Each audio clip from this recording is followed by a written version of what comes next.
Two books have helped this address today. One is this book, edited by Rush Dozier, which is called Why We Hate: Understanding and Curbing, Even Eliminating Hate in Ourselves and the World.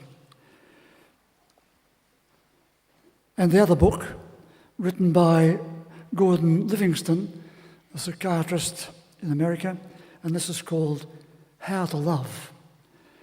And he traverses his own story of how, in the most difficult circumstances of his own life, the stresses of his own life, he still maintained it was possible to learn how to love. People from all walks of life know what it feels like to be angry. People with the highest education to the most minimal schooling know what the feeling of fear is like. The frightening traumas of life are never far from us. Fear informs us to be careful, to avoid danger, to be alert to the environments of safety and security. All these feelings and emotions are waiting there for us from day one.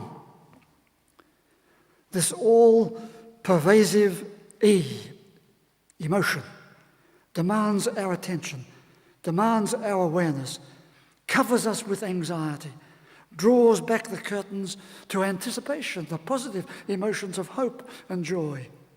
Human existence comes through each one of us with its gift of mixed emotions. Alex loves his new job, but he hates the hours of travelling. I know how life can feel. One day I'm up and the next day I'm down. The mixture of emotions. Jane is so excited about her new baby. Oh, yes, she is. But by midday each day, she wishes she didn't have that baby. She's exhausted. And so it goes on, one after the other. Basil looked forward to being married with a family, but he didn't realize how he could suddenly be engulfed with fear. Fear that he wouldn't be making enough money, that he'd be anxious over his lost independence, that he would feel guilty over not spending any time with his parents, that he would be anxious each morning as he proceeded to work, even though he didn't know what he was anxious about. Alex loves his job, but hates travelling. Jane loves her baby, but feels exhausted. Basil feels satisfied in his status as a family man, but is anxious about every morning's responsibilities. Oh, and there's one more. There's Rena. Rena's husband just retired, but she has been diagnosed with a life-threatening illness. They had hopes, but now there is anxiety and hate. Oh, and there is Mark. Mark is in love with Ruth. Or is he in love with love? Or is he in love with himself? He's not quite sure. He's in love with something, or he'd like to be in love with something, but he doesn't know where to find it. So Ruth will do for the time being. Mixed emotions. He doesn't know. He just knows he is mixed, which means he is ambivalent, uncertain, unready, uncomfortable, unprepared, unmanaged. And his emotions are therefore unreliable. There it is. Mixed emotions. People from all walks of life, in the swirling movements of their mixed emotions, can lose sight of what is really important. They don't know where their emotions are leading them. They're so mixed, this way or that, follow this one or follow that. and they can get caught up and carried away by that dramatic psychology depicted in the Old Testament mesmerism of the golden calf. It is such a universal phenomenon that we included it in the imagery of our stained glass windows here in St. Michael's, right in the centre of our everyday life. We're all confronted with our golden calf. We desire to embrace it, but we fear where it will lead us. Desire and fear, mixed emotions. Attraction and excitement, mixed emotions. Intensity of the demand and the frustration of waiting, mixed emotions. And then we turned over to St. Matthew's Gospel. People were frantic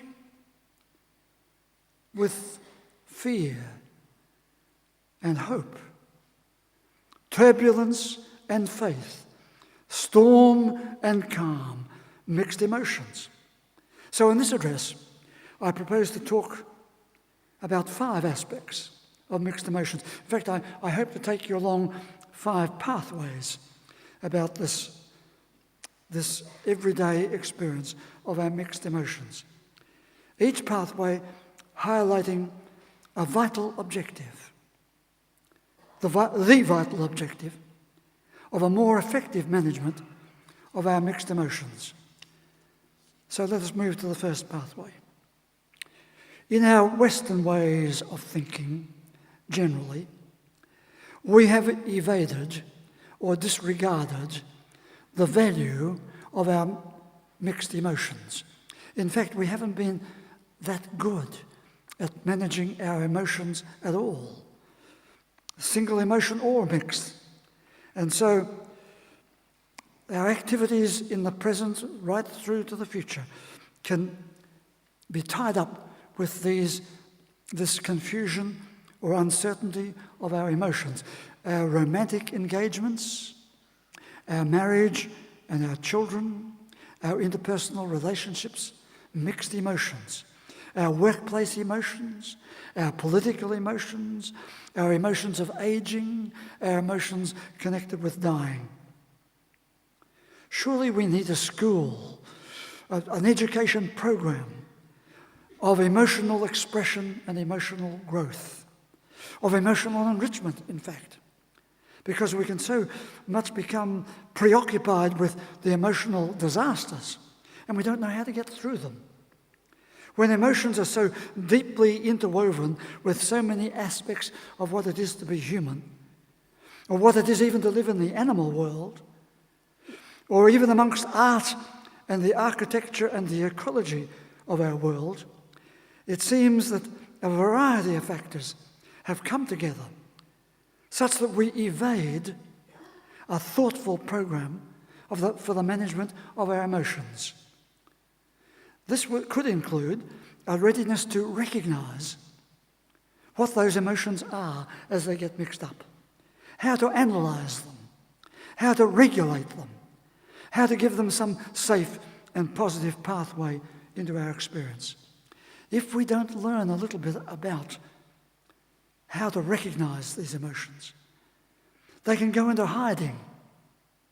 And in hiding, they can have powerful influences upon our bodies, upon our minds, upon our relationships, upon our whole happiness. Emotions play such a huge part, and they can get so mixed up, and we don't understand them. Isn't it time we did so? In the gospel reading, we heard that the disciples found themselves in a storm. An emotional panic overtook them. Jesus' words expressed the title of a book that we promote here in our bookstand. Everybody, stay calm. But in our circumstances, it takes a lot of care to be able to stay calm when the emotions are running out of control, when we're in the midst of a storm, when everything is happening around us and we don't understand how to manage the situation. We need to find calm and safe pathways to allow an effective emotional expression. And we need to learn this process. The second pathway, So much has been written in the books and in the journals about emotional disorders, about the way we get our emotions wrong. And that has brought a huge transformation to psychological treatment of emotional states, and a huge revolution, in fact, to the way theology has come to understand and accept the realities of emotions. Because there was once a time when we tucked them all away. Don't talk about them. Keep them out of sight. A huge change has taken place from that evasion and all that misinformation, both in psychology and in theology. But the other side of the coin needs also our attention, because we can be so preoccupied with the negative emotions, with the emotional disorders, with how things have gone wrong, that we haven't stopped to say, but what about the good emotions? How do we in fact take hold of those, identify them, and enlarge them, enrich them?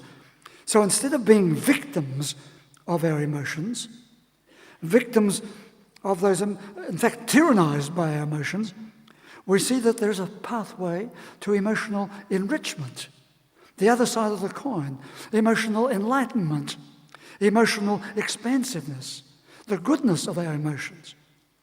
So we're here speaking of that third factor to which I've alluded in previous addresses, that third factor in the so-called 5 big factors of personality.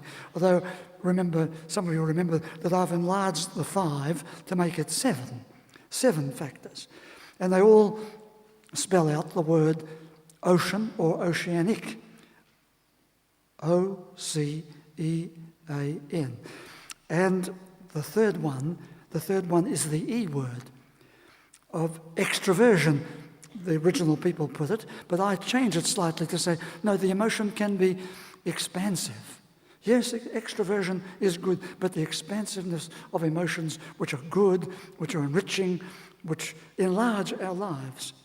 So here I'm speaking on the second aspect, is to turn the pathology of our emotion right around so that we start to recognize more the good parts of our emotion and how we can enhance those, enlarge them, and expand them.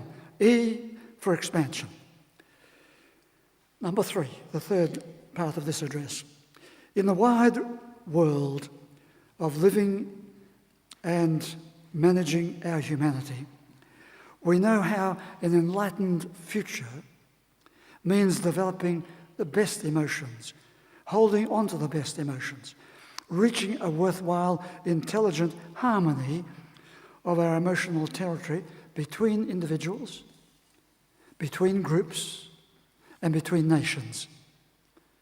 It might sound all too unrealistic until we stop and realize how our emotions are the firebox of our prejudices, how our emotions are the firebox of our interpersonal anxiety and intolerance, how our emotions are the firebox of our injustices and our inequalities, how our emotions are the firebox of our desire to conquer the enemy and our drive for revenge. Dossier, I mentioned this book, Why We Hate. He said, hate tends to lock us into the blame game as we spar with adversaries for whom we have little empathy or understanding. Hate shuts off empathy for the hated. And violence among antagonists who resent and hate each other begin a cycle of rage and retaliation that is enormously difficult to stop. We see the power of negative emotions when we realize that hate can obsess us with past wrongs, because the pain of those wrongs, that those wrongs can cause us, that pain can remain with us so vividly as a memory. So emotions and memory are quickly locked into each other. We can all become ambassadors for an enlightened way of living, ambassadors for an enlightened future, that carries a greater understanding of how our emotions can become agents for a better way of living and a safer world. It's to turn our emotions around on a wide scale, an enlightened scale. The fourth thing, our mixed emotions need to be heard, need to be owned, need to be understood, and need to be regulated, controlled. The staggering fact of life in 2016 is this, that people of every walk of life can lose control of their emotions. This major part of our life, we can all just lose control. And in an instance, a person of high sophistication can somehow snap, and they become something like an emotional scorpion, flicking its poisonous tail in every direction. We are not emotional scorpions, but we do need to cultivate emotional regulation. James Gross has put together a huge book called The Handbook of Emotional Regulation. And he stated in the very first chapter, in the early 1990s, he said, there were relatively few papers and books coming out each year concerned with emotional regulation. But now there are thousands of publications every year making emotional regulation one of the fastest growing areas within the whole field of psychology. We need to be part of that. It's part of our own life. It is a vast and fascinating task ahead of the whole human community, finding this attainable goal of emotional regulation at a very local, individual level, right through to the wider world, to the wider scene of global harmony and global survival. We need more people to acknowledge this task and to become active participants in the goal of emotional regulation. And the fifth, for each one of us, it follows that there is a task to focus on the best emotions for our health, for our enjoyment, for our growth towards life's best. Focus on the best focus. There are many intrusions that blur and destroy our focus. The Old Testament reading showed us just that when one person was trying to see what the future could be, others had changed their focus and were building a golden calf which they would worship. The critical issue to every expression of practical theology is this, is the principle and practice of our best emotions, to focus. So I've set before you five pathways. One, recognizing the need to give proper attention to our emotions and put them within an educational framework, the positive pathway to their expression. Number one. Number two, to place greater emphasis on our emotional enlightenment in the wider scheme of things, not only for ourselves, but in the wider world. Number three is to make sure that we are part of that enlightened future so that we can turn our negative emotions, transform the negative emotions, or at least be more aware that the negative emotions can be transformed to the positive, that we can turn these things around. Number four, we need to move towards the challenging task of emotional regulation, control.